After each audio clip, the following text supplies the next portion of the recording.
शुरुआत से ही विवादों में रहने वाले बिहार के यूट्यूबर और वर्तमान में भाजपा नेता मनीष कश्यप फिर सुर्खियों में आ गए हैं।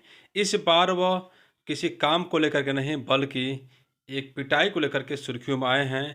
इतना इनको पीटा गया कि अब यह अस्पताल में भर्ती हो चुके हैं, ऐसा बताया जा रहा है। बताया जाता है कि 19 मई 2025 को यह पटना के पीएमसीएच अस्पताल में गए थे एक मरीज की पैरवी को लेकर के, लेकिन वहां जाने के बाद यह अस्पताल में लगे वीडियो बनाने के बाद वहाँ के नर्स और डॉक्टरों से इनका हार्ट अटैक हो गया। हार्ट अटैक होने के बाद जो है मामला इतना बढ़ गया कि डॉक्टरों ने इनकी जमकर कुटाई पिटाई कर दी। यहाँ तक कि इनको कमरे में ले आकर के बंद किया और 3 घंटे तक करीब इनको बंधक बना रखा। चर्चा यहाँ तक की है कि बंद कमरे में डॉक्टरों ने इनकी जम के धुलाई कर दी है। अब ये ठारे अपने आप को पत्रकार बताने वाले, अपने आप को महान यूट्यूबर बताने वाले और भाजपा नेता बताने वाले।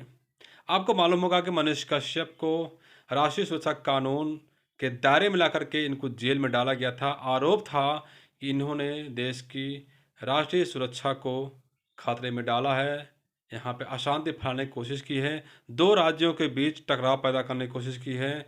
और जब ये जेल में चले गए उसके बाद जो है इनका जो दिमाग है कुछ ठंडा हुआ और उसके बाद जब यह जेल से छुटकर आए तो उसके बाद ये सीधे सीधे भाजपा की गोद में जाकर बैठ गए, यानी कि भाजपा का नेता बन गए। मनोज तिवारी का बड़ा रोल है भाजपा में शामिल करने के लिए। और भाजपा नेता बनने के बाद जब यह नीतीश कुमार को किसी वीडियो में अनाप शनाप बोलते थे तो उनकी आवाज़ बंद हो गई। अब सरकार के खिलाफ ये नहीं बोलते हैं। भाजपा नेताओं की, भाजपा सरकार की खूब बड़ाई करते हैं। ठहरे भाजपा नेता भाजपा में क्यों आए ये आप सब लोग जान रहे होंगे, नहीं जान रहे होंगे तो मनीष कश्यप जी से पूछ लीजिएगा कि ये भाजपा नेता क्यों बने। चुनाव या लड़ रहे थे, निर्दल लड़ रहे थे और इसमें इनको अपार समर्थन मिल रहा था, लेकिन ऐन मौके पर इन धोखा दे करके भाजपा में शामिल हो गए। यहीं से इनका उल्टा गिनती शुरू हो गया, उल्टा गेम शुरू हो गया। पूरे बिहार राज्य में इनकी खूब बदनामी हुई कि यह जो है बहुत अहम मौके पर लोगों को धोखा दे करके भाजपा में शामिल हो गए हैं, जबकि इनको अपार समर्थन मिल रहा था। इनके अच्छे अच्छे दोस्त इनसे दुश्मनी साध लिए, दुश्मनी क्या कहेंगे, इनसे अनबन हो गया और उसके बाद से इनके साथ में कुछ लोग ही साथ हैं और कोई इनके साथ नहीं रह रहा है। तो बात कर रहे हैं इनकी कुटाई पिटाई की, तो मनीष कश्यप की बात करें तो एक पत्रकार नेता कैसे हो सकता है? वो तो निष्पक्ष होता है, वो तो किसी पार्टी का नहीं होता है।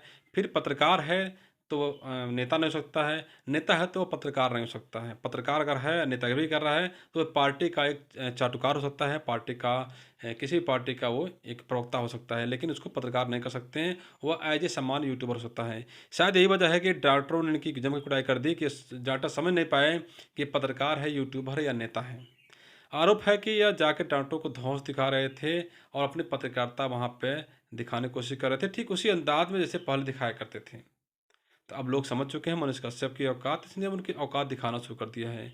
बताया जाता है कि मनीष कश्यप अस्पताल में भर्ती हैं, इलाज चल रहा है और आगे क्या होने वाला है, दोनों पक्षों से तहरीर दी जाती नहीं जाती है, ये भी बताया जाएगा। लेकिन मनीष कश्यप जैसे ही तहरीर लिखवाने की कोशिश कर रहे थे उसी दौरान डॉक्टर भी पहुंच गए और उन्होंने कहा कि हमारे हम जो तहरीर दे रहे हैं उस पर भी इनके खिलाफ मुकदमा दर्ज करिए। लेकिन मामला अभी जो है दोनों तरफ से ठंडा पड़ा हुआ है और किसी पक्ष ने तहरीर नहीं दिया है, मामला वहीं पे रुका हुआ है। किसी पक्ष आगे बढ़ा तो दूसरा पक्ष भी आगे आएगा। और मनीष कश्यप ने तहरीर क्यों नहीं दिया, पिटाई होने के बाद भी उनको देना चाहिए, नहीं दिया और कब देंगे ये बड़ा राज है। मनीष कश्यप को आके इसको बताना चाहिए कि उनकी कुटाई पिटाई क्यों की गई और जो डॉक्टर ने कुटाई पिटाई किया है उनको भी बताना चाहिए। लेकिन एक सवाल ये पैदा होता है कि डॉक्टरों को किसी बात की दिक्कत थी तो वो पुलिस को फ़ोन करते, पुलिस आती है, अपना काम करती है, लेकिन डॉक्टरों ने कानून अपने हाथ में कैसे ले लिया, कैसे उनकी पिटाई कर दी, जैसा बताया जाता है। हालांकि डॉक्टर इस बात को नहीं मानेंगे कि उन्होंने पिटाई किया है, लेकिन जैसी चर्चाएं हैं उससे बताया जाता है कि मनीष कश्यप की पिटाई हुई है। मनीष कश्यप खुद नहीं बता पा रहे हैं तहरीर में कि वह उनकी कुटाई हुई है कि नहीं हुई है।